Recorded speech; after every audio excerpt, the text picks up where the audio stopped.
Okay, so today, what I want to talk about is relative pitch, perfect pitch, and then this area in between, this kind of developmental area.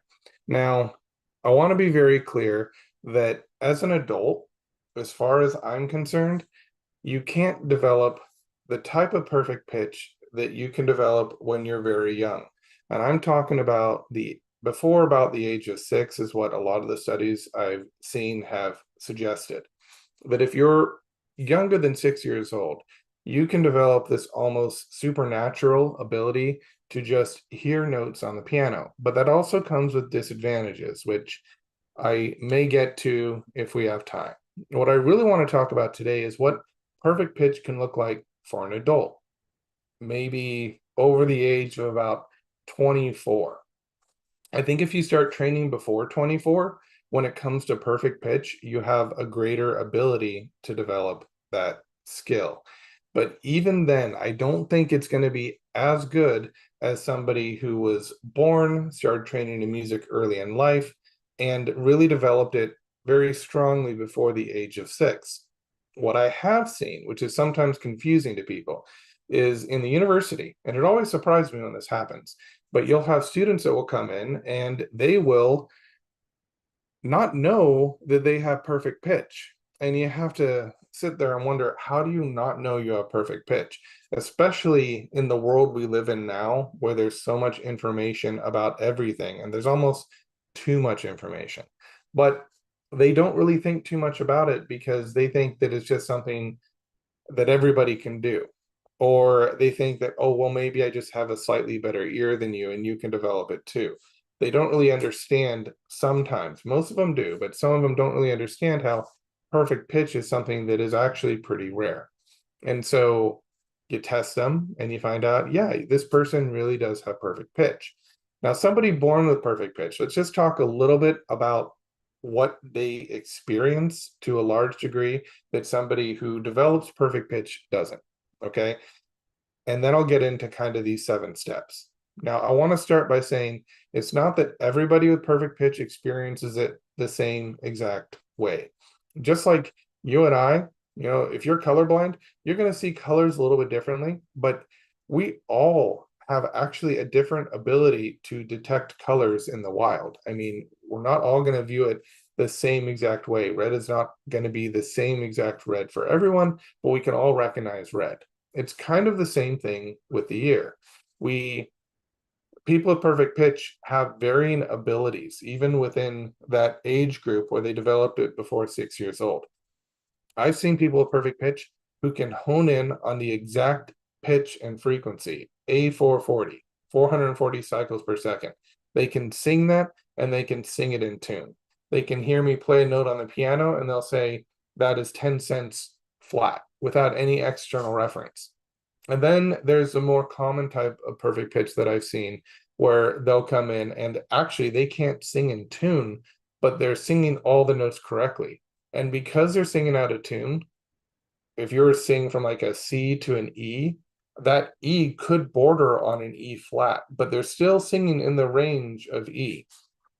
So with some people with perfect pitch, the ear training becomes different because you really have to develop their ability to refine their perfect pitch, which is very different from relative pitch. With relative pitch, you're training people to start to learn to recognize the distance between intervals without using any gimmicks, without using any sort of tricks like what I talk about a lot of times, singing songs, Here Comes the Bride. That is slow. But, and I'm going somewhere with this, it's slow, but it kind of works, right? But you're a little bit slower. And so a lot of times what students do to get through college programs and what we do to kind of hear intervals in the wild until we become more familiar is we'll use these songs as a little bit of a crutch. And so what I'm suggesting is that with perfect pitch training, you will not develop the ability that somebody who's 6 years or younger can develop, but it's a little bit closer to the experience of singing Here Comes the Bride and recognizing a perfect fourth. You can begin to recognize at a slightly slower pace the different colors in between each tone. I'm going to mute this over here because I can hear myself talking.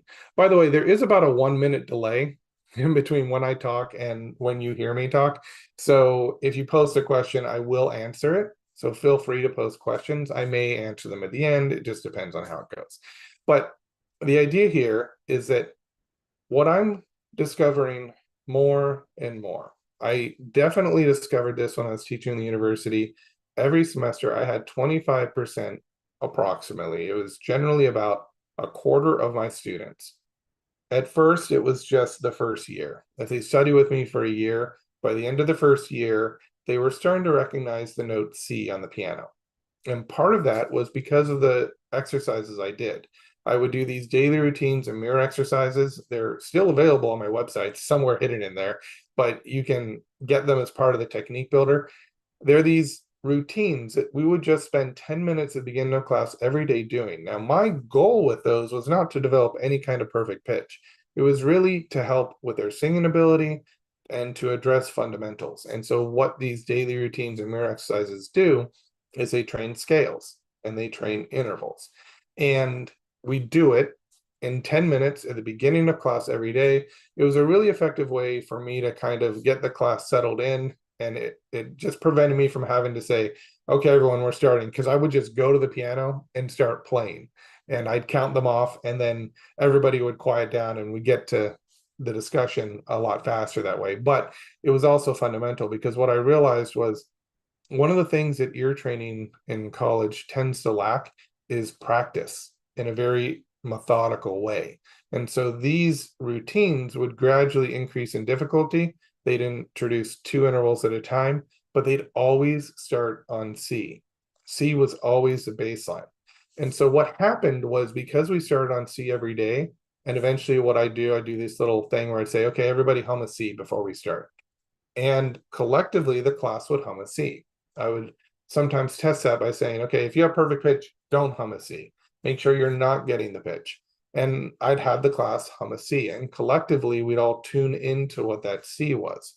And then later students started to recognize, hey, actually, I can hear a C too. I just recognize it. So one of the arguments that I have sometimes with people is they say, well, it's not perfect pitch. And I actually agree, but they're saying they're learning where it falls in their voice. But it's not that simple, because if I were to play a C sharp on the piano and ask them if it was a C, I'd start to have students be able to say, no, that is not a C. I don't necessarily know what it is. They can use relative pitch to figure it out, but they don't have like this instant recognition, but they know it's not C. So this is actually a C. I don't know how well you'll be able to hear it. Actually, I would need to turn on original sound. I'm going to go and try and play it, but we're not going to do many demonstrations here. I'm going to talk more about this process here and the 7 stages. So that's a C. I don't know how well you can hear it because I'm not hooked up that way. Playing music. Let's see what it says. Yeah, all right. So it's going to make it easier for me. We're going to go ahead and there we go. So you should be able to hear that C now. Okay, it has a certain quality to it that's different than, for instance, an E flat. And students, because we did this every day, Monday through Thursday, when they came to class, and I think that's part of the success rate. I think if everybody came to class, the 25% would have been higher. I think if everybody practiced, the 25% would have been higher. There are a lot of uncontrolled variables, but with just Monday through Thursday, for the students that did come, a lot of them started to recognize that has a quality and that has a quality. And there's a key here. You don't want to describe the quality. At first, you just want to recognize the quality. And there are really about 7 stages that I think you go through when trying to learn perfect pitch. So I'm going to change something here real quick.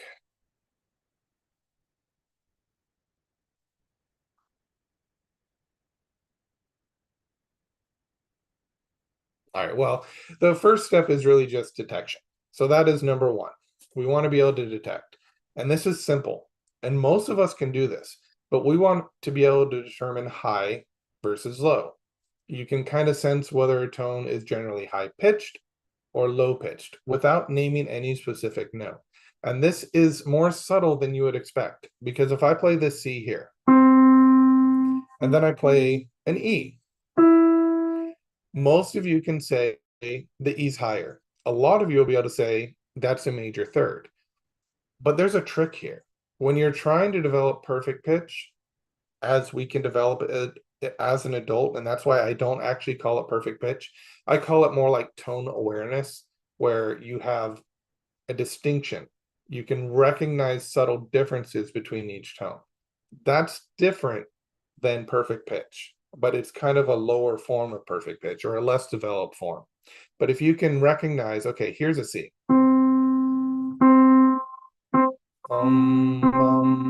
And then there's a certain effort to get up to E. Bum, bum, bum. When you go back down, it feels different. So just for a moment here, hopefully you can hear this. Listen to the C, and then feel how it goes up to the E. Think of it as climbing a mountain. If you're climbing a hill, a mountain, you are kind of pulling, like you're putting your feet in front of you and you're using effort to pull yourself up. Ascending can feel like that. It can feel like we are putting effort in to go higher. It becomes even more prominent if we have a larger interval. It feels like a stretch, okay? When you're coming down a steep hill, you tend to push back. You're pushing into the ground. You're trying to slow yourself down. And it's a similar thing when you're going down with an interval. And a lot of people will actually say going down the hill is harder than going up. That's a common experience that a lot of people have. So I'm going to stop with explanations in that way because I need to change a setting here. All right. But the idea here is that as you're going up, it has one kind of sensation. That's the detection I'm talking about. As you're coming down, it has another. And to develop perfect pitch, you need to get out of relative pitch. You can't think of it as that's a C, that's an E, or the space between these two notes is a major third.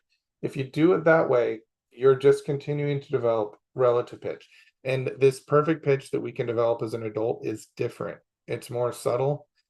It doesn't really rely on relative pitch, although as an adult, we tend to use a bit of relative pitch to hear perfect pitch. So the first stage is just detection.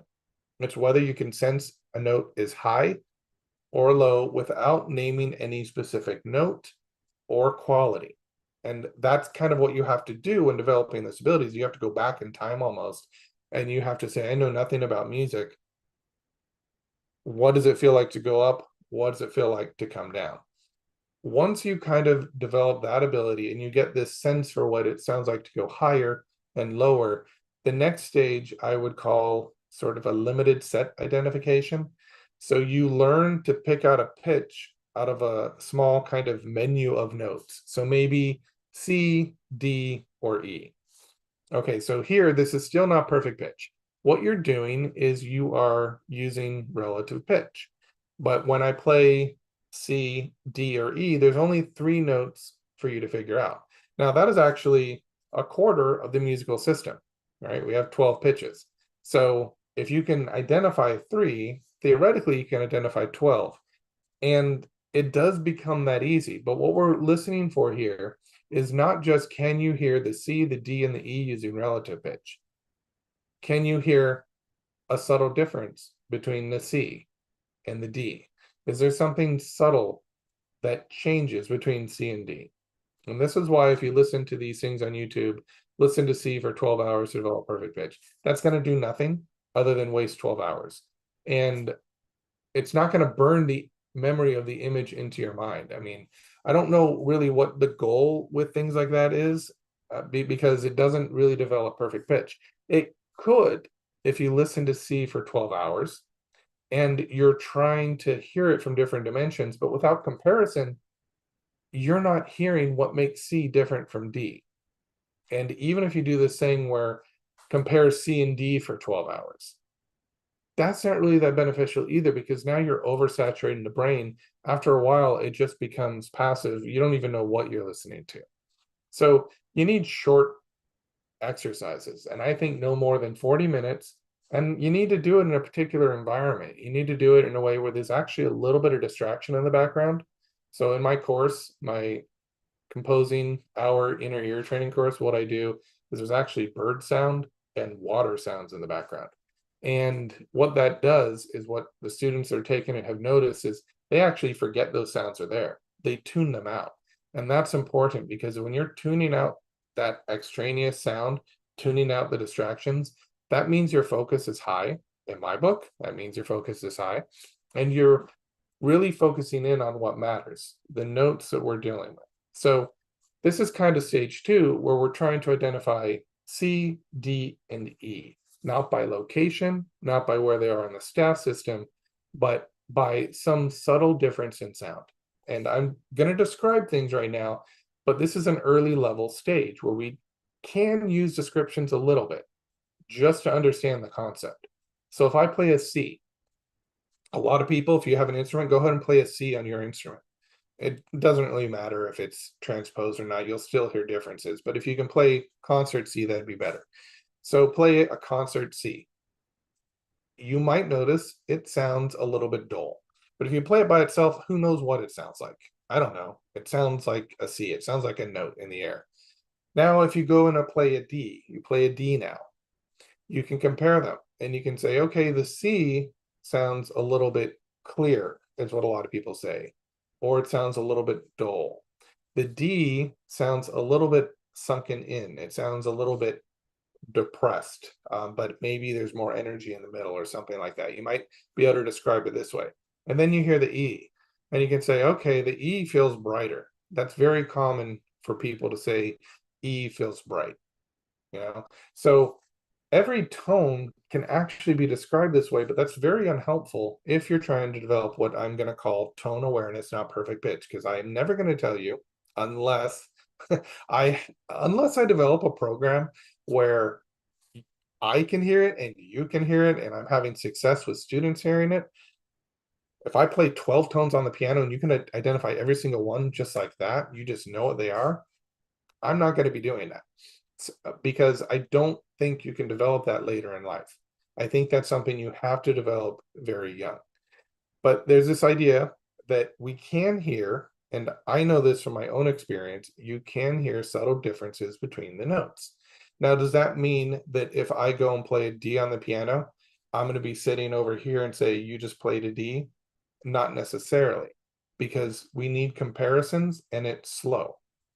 But we're going to get to all these different stages, and you'll see how you can reach a point where perfect pitch will supplement your relative pitch in a really great way.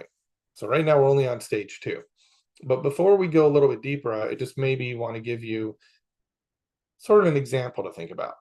So if you had a bucket of jelly beans, and there were maybe 30 jelly beans in there. You have red, green, and yellow. I don't know, just 3 colors. Would you be able to, if they were all laid flat, immediately say there's 30 green, 12 red, and 6 yellow? You might be able to identify the 6 yellow because there's only 6 of them, but chances are you would just see it as a conglomerate. There's red, green, and yellow, okay? A person with perfect pitch early on might be able to look at that and actually tell you how many of each there are. But somebody that develops it later would be able to appreciate the different colors as kind of, a cacophony of color, but it would take a lot longer to count and actually see each individual color. So when we hear notes in real time, any perfect pitch ability you develop as an adult slows down. So you need a little more time to be able to get into each note, but you can develop this ability where if I play a note or 2 notes, you can pick them apart and say, oh, you played a C and an E flat. Okay, so that's what I am saying, that I think about 25% of people can develop it. And I think if we have a more dedicated group, because honestly, college students, they have so many things going on. They're not going home and saying, I'm going to put all my time into music theory. They're putting their time into their instrument. So that's kind of where my statistics are coming from, just my own experience. But I think if people really focused and did a really concise training program that gradually opens up the ear and helps people hear these individual tones, I think you can have greater success. So after you kind of have stage two, this limited set identification where you can pick out a pitch out of a small selection of pitches that you know ahead of time, then it goes into kind of stage three, which I'm just going to call this reference dependent recognition. So you recognize a pitch by comparing it to a known reference tone. So this is relative pitch, but you do it in kind of a different way. So you can say that's a C because it's two semitones above the A I just heard. So you'll see how relative pitch and perfect pitch, they sometimes kind of follow similar stages. And I also just want to remind you, for those of you tuning in a little bit late, these stages don't necessarily occur in progression. You may experience parts of stage three while you're on stage one. And then when you get to stage two, you might get hints of stage seven. So while this can be a progression that is useful for pedagogy, you're going to be experiencing all these stages erratically until you've really refined your ear, in my experience. So stage three is really relative pitch. It's where it's slow. It's not fast. It's not like what we do in the flawless course where I'm developing just relative pitch and the ability to audiate. I in the flawless course, those intervals will go by fast. You've heard it, when we get a little deeper, you really have to be able to identify them quickly. Stage three is slower. It's like, okay, I heard a C, I heard another note above it. I'm going to go up a chromatic scale. There's my E. This is where you're starting to label the pitches, and that goes into the realm of relative pitch. But then it leads into stage four when you're doing it correctly, because there's a certain way to do it. It's not just that you're hearing the chromatic scale. As you're doing this stage three, you're trying to hear a C very clearly, and then you're comparing it to the C sharp, and then you're comparing it to the D sharp, and then when you arrive at the E, you recognize what that E feels like. Okay, so then stage four is where we get timbre bass identification. This is where, once you kind of have a basic ability of relative pitch, you've been practicing this detection where you go and you sense the force to go high or low. You do limited set identifications where you sense the difference between C, D, and E. You can describe it, but it's actually better if you don't. It's better just say, yeah, there's something different. I don't know what it is, but that D, it sounds different than that C. That E sounds different than the D and the C. I don't know how to describe it. But when I hear it, when I just play C, D, and E, when I hear those pitches, I know when he's playing an E. I don't know why I know. It's almost better to do that at stage two. So when we get to four, this is where you actually start to hear the unique, what I'm going to call color or character of each note. This is kind of its harmonic fingerprint, and each note has one. So you'll only identify that color when it's presented in music alongside other tones at this stage. So if I play a C by itself out of nowhere and I say, what's the tone color? You're like, I have no idea. You played a tone on the piano. You take a guess, maybe you'll get it close, maybe you won't be close at all. Maybe you'll say it's a B flat if you play a brass instrument. Very common thing to identify C as B flat because of the transposition. But you won't really get it right. But then if I play a C and an E flat, and I don't tell you the notes I'm playing, you'll have a greater ability to get to that C more quickly. And you'll be able to say, oh, I actually think that might be a C, because in relation to that other note you played, it has that clear, dull quality as C. And I'm using descriptions only to try and make sense to you. But when you're doing this, it's more like, I sense that that's a C. So this is on stage four where you start to get a little bit of that timbre bass identification. And ideally, you do it on the same instrument. So some people say you have to use the instrument that you have practice with, which makes a lot of sense. David Lucas Burge says that. And I think it makes a lot of sense to do that because you have the most experience with your own instrument. But I found that as long as you gain familiarity with the timbre of another instrument, it can work on any instrument. And I think piano is going to be the most straightforward instrument to use to develop that ability to hear different timbres between notes. So then we go on to stage 5. This is where you start to develop this more clear absolute recognition. Okay, now, how long does this take? Okay, stage 1, detection, high versus low. You should be able to get the feeling for high versus low pretty quickly, like within a week. Stage 2, learn to pick out a pitch out of a small menu like C, D, or E when it's isolated. That you should be able to do pretty quickly, about 2 months. So then this reference dependent recognition, where you recognize a pitch by comparing it to kind of a known reference tone, where you're slowly counting up, maybe that takes another 2 or 3 months, and it takes longer to be able to hear all the intervals. But if you go slowly and you develop this strong chromatic scale in your mind, then you should be able to do stage 3 within just a couple months. So maybe we're at like a little over half a year now. So stage 4, trying to give you realistic expectations here. Stage 4 is kind of a timbre-based identification. That one's going to take a while. It's where you start to hear, remember, the unique color or character of each note. That one, I would say, is going to take a minimum of 12 weeks beyond stage 1, 2, and 3. And there's a reason for that. It's because in the methodology that I'm teaching for audiation, I'm teaching audiation, I'm not teaching perfect pitch. I want to be clear about that. But in the audiation course, we use perfect pitch techniques. So techniques that are designed to develop perfect pitch.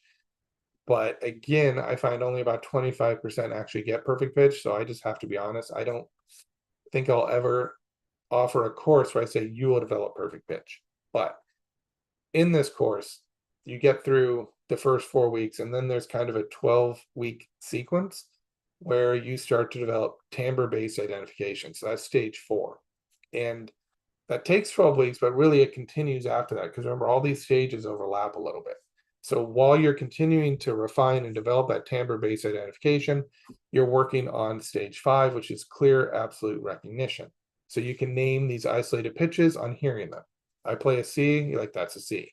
I play a D sharp, you'll probably say that's an E flat. That's just kind of how it works. Because we tend to connotate sharp with sharper sounding notes, more aggressive even, flat with softer sounds. So a lot of people identify D sharp as E flat. And you'll see this in people with perfect pitch too, because you'll say, okay, what note is this? You're in A major, and they'll say it's a G flat. I'm like, okay, yeah, it's a G flat, but it's F sharp, right? Because we're in A major. So they'll often create these associations outside of the actual key because they're just hearing tones, you know? So this stage 5, it's where you can hear them without any external reference pitch, but it's slow. It's very slow. It's like I play a C for like 4 or 5 seconds. You listen to it. I play it again. You play around with different notes and you start to say which one feels right. And then eventually you land on C. But maybe it takes you 30 seconds to a minute before you get the right answer. But that's huge, because if you reach this 5th stage, you now have the potential to develop perfect pitch. You're in the 25% of, and again, this number is based, I took really accurate records when I was in the university. I kept track of students that would volunteer that information and based it on the entire class. And there were some semesters where nobody did it, and there were some semesters where half the class developed it. And it tended to be the smaller classes that actually developed it at a higher level. And I think that's just individual attention. It's why, you go to college, you don't want to have these huge theory courses. You want some individual attention. But the idea here is that at stage 5, you can start to recognize the pitches. And the people that get here, they say they kind of recognize them all at once. And I think David Lucas Burge says this as well. You just have a sense that every tone has its own color, and when I play it on the piano, you know it. So then it moves into stage 6. So how long does stage 5 take? Stage 5, when it happens, it kind of happens. And You can't rush it. I'm not going to put a timeline on this, but I would say it takes, I'm not going to put a timeline, I'm going to put a timeline on it. I'm going to say it would take probably 3 months beyond everything that we've learned in the first 4 stages. And I'm not calculating these timelines. Somebody can do it for me if they want, but I don't know. What are we at? Like a year now? So in stage 5, that's where you kind of have this ability where you can slowly identify pitches. But remember, it's never like somebody who was born with it. It's never going to be like somebody who before the age of 6 developed perfect pitch, because it's a slower ability. If I play several tones on the piano, you're not going to be able to say A, F sharp, G, B, you know, but you could say there's an A. Can you play it again? There's an F sharp. Play it again. G, and the top note maybe you'll get more quickly. And it's not relative pitch. It's not that you're saying, okay, A to F sharp is a major 6. Okay, so I'm hearing a major 6, A to F sharp must be the interval. It's not that. F sharp to G is a minor second. You're not hearing the relative pitch intervals. You're hearing the qualities and getting them that way. Okay, so then we go on to stage 6. This is very difficult. And this is something that I think when people are trying to develop perfect pitch, they misunderstand. So you'll get excited because you'll hear early on, you probably will hear the tone colors between 2 different notes in stage 2, where you're just comparing 3 notes. You'll start to hear a difference. And then you'll be out in the wild and you'll say, "Oh, I think I heard a C. I'm gonna sing a C." I actually need to correct that. Not I think I heard a C. Like I think I'm hearing a C. There's no reference outside. Because if there's a reference outside, you might actually be hearing it. But if it's internal, you just have this random thought, I think I'm hearing a C right now. And then you go and check it on a piano and you get it right. That is actually a much more difficult, much more advanced skill. I call it approximate vocal production. Real gimmicky terms here. I know these are just descriptive terms for kind of these stages, but you attempt to sing named pitches without playing a reference tone. And at this point, you get within a semitone, like a half step or so within the target. And I'm having at least one person in my composing our inner ear training course, they're hearing that now. They told a story. It's in one of the discussions, which if you take the course, you'll see. But this student said that they're starting to recognize the C and the E flat. And sometimes they get it right when they sing it. Sometimes they're within a half step or a whole step. That's pretty close. That's kind of stage 6, where you start to get close, but you don't quite get the pitch. And sometimes you're way off. Or that could be you're tired. Any number of things can affect your ear, right? But this is a difficult skill to acquire, but you'll get it at points throughout the training. And some days it'll be better, some months you won't hear it at all, and then it'll come back stronger, and then it'll take a step back, and then it'll come back stronger. And this stage 6 takes many, many months, I think, to really fully form if you have the ability to form it. But it's kind of an exciting state because it means your relative pitch has really improved. Thank you, Jason. I just saw your comment. So, I mean, that would be stage 6. And then there's stage 7, this precise vocal production. This is tone awareness. I'm not going to call it perfect pitch. You'll watch some of my other videos and I'll say things like, I don't have perfect pitch. I don't. I do not have perfect pitch. I don't have that skill that we talk about. Rick Beato talks about perfect pitch and he says you can't develop it. He's right. You can't develop as an adult. I think he's right. And again, if I ever, in my quest here to help you develop your ears, discover that it is possible, I will be the first to tell you. But until then, I'm going to just say you can't. I think Rick is right. I think a lot of these other people are right. But what you can develop 100%, I think, with enough effort. And effort is kind of the wrong word because it's not effort, it's commitment, it's consistency. If you come in, you practice the right drills daily, I think you can develop the ability to have this tone awareness, this slow tone awareness. And I think that some people will be able to get to stage 7. But it's like we all have different talents, we all have different abilities, right? But stage 7 is this sort of precise vocal production. I have some notes here, by the way. This is completely unscripted, but what I've done is I've listed the 7 steps, which I think I'll go ahead and post in the description when I'm done here. And that's all I have. I'm going to actually show you exactly what I have because I find I'm rambling for a moment, sorry. But I find that when you have a script, it sounds scripted. And I also find that you tend to get more insights when I can just have bullet points and just kind of address each one individually. Anyway, getting back to stage 7. So it's when you produce notes, when you produce name notes accurately, you sing in the exact C, G flat, A flat on demand with no reference needed. That is the highest form. And a lot of times when we're trying to develop perfect pitch, we think we should be able to do that right away. We go and we hear a C on the piano, we hear a D, and we're like, yeah, there's a difference. Okay, tomorrow I'm going to come in, I'm going to sing it. And you get it wrong, you're way off. And you're like, okay, this perfect pitch thing isn't real. This tone awareness thing isn't real. And you give up.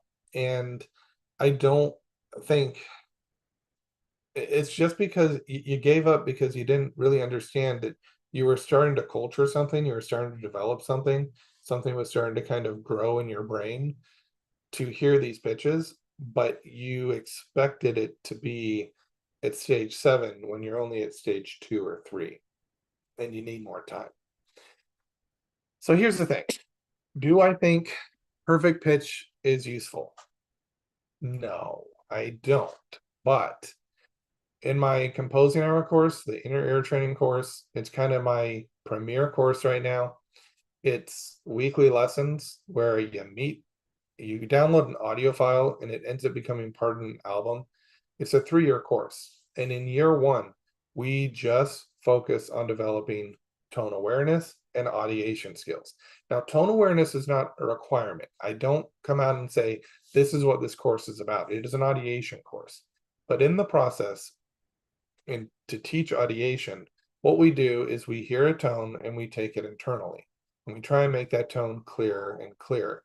And that's part of what's missing in these exercises where you're like, hear a C for 48 hours, and just you'll learn it. Well, you won't until you take it internally. You got to be able to take these tones internally, hear them on the outside, internal, outside, compare, hear it internally. And you got to do it in a way that's kind of progressive. So I have an entire sequence of exercises mapped out for 52 weeks, and that's what you get in the first year.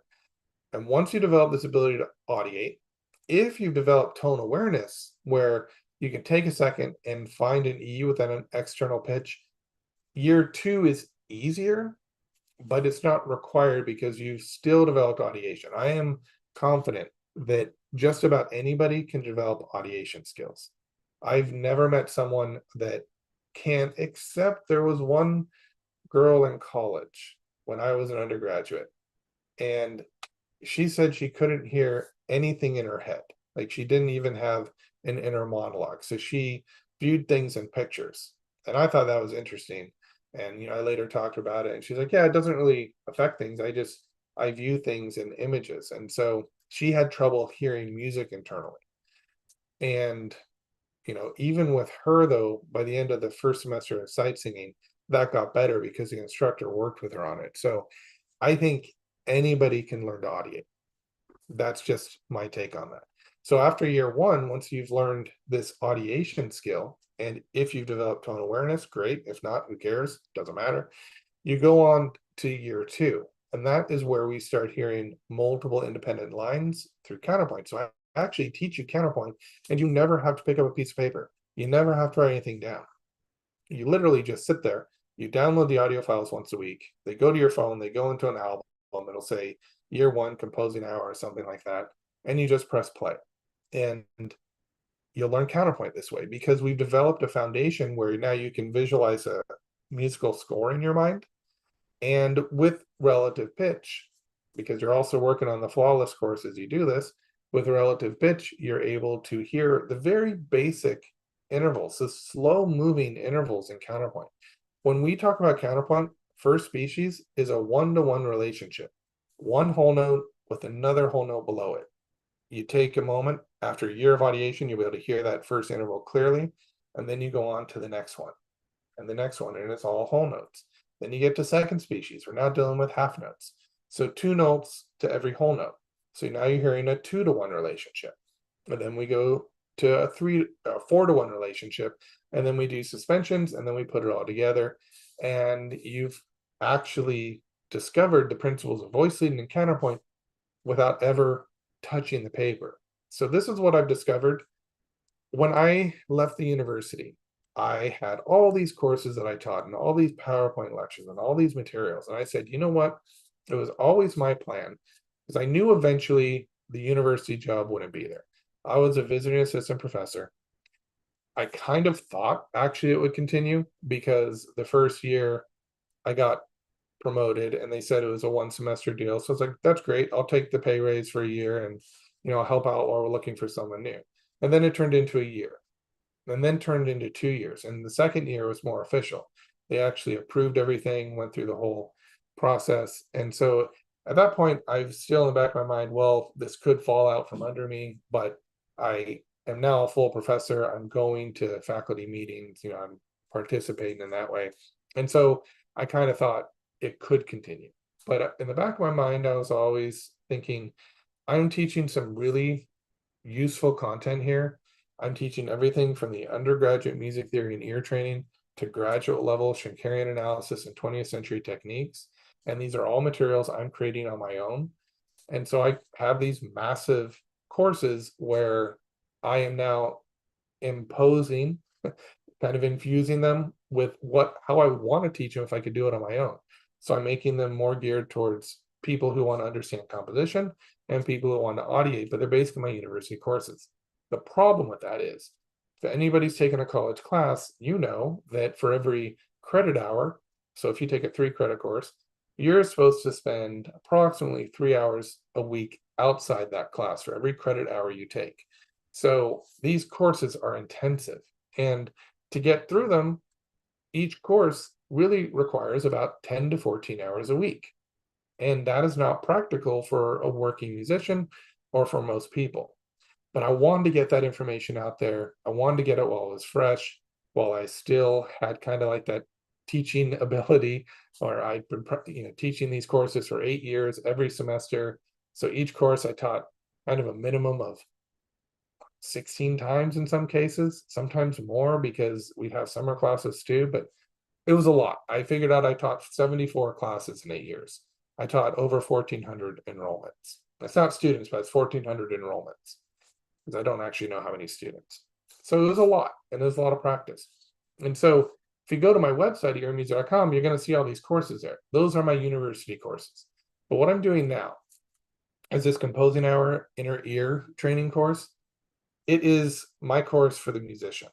It is where you come in, I teach you everything I taught at the university, but they're 40-minute sessions. You add the audio version of Flawless. It's a 1-hour session, and you complete it anywhere from 1 to 7 times a week. It's as much as you can put in. And then for the days when you're too busy, I have another audio file that is on your phone once you download it, and you just press play. You can even listen to it on Siri or Alexa, whatever. You connect that way, and it's only 7 minutes long. That helps you keep progressing a little bit every day. So it's structured in a way where, if you take some of my other courses, sometimes people complain, oh, there's too much information. You're talking about Schoenberg and Beethoven, like it's everywhere. Well, that's a college level course. You're expected to go out and then research further and then bring that back to the next lesson. That's college. But this is for people that just want to know how to do it. So what I've done is every week, for example, you'll get an introduction video. That is me talking. That is my chance to explain what we're doing that week. And then you get the practice audio file. That's 40 minutes long.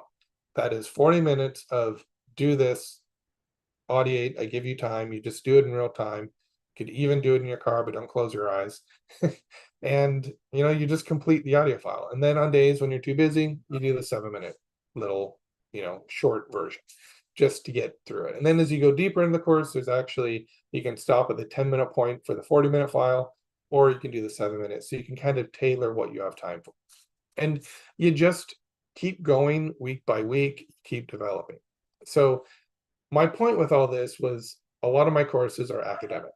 And one of my courses, a Counterpoint course, is actually being used at a university right now for a student who needs graduate credit. It's a Catholic university.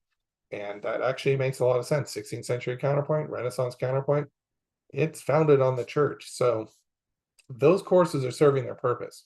But now that they're basically done, I'm very close to finishing them all. I am creating this new course that teaches audiation, and it goes over concepts that you learn from the other ones, like Counterpoint. Third year is form and analysis. And you do all this without having to do anything other than just listen. And I always wanted to do this, but I was honestly, for the past year, I've been thinking, how could I do it? Because how can you teach form and analysis and Counterpoint without giving you anything to work on, sheets to download, music to listen to, all this other stuff.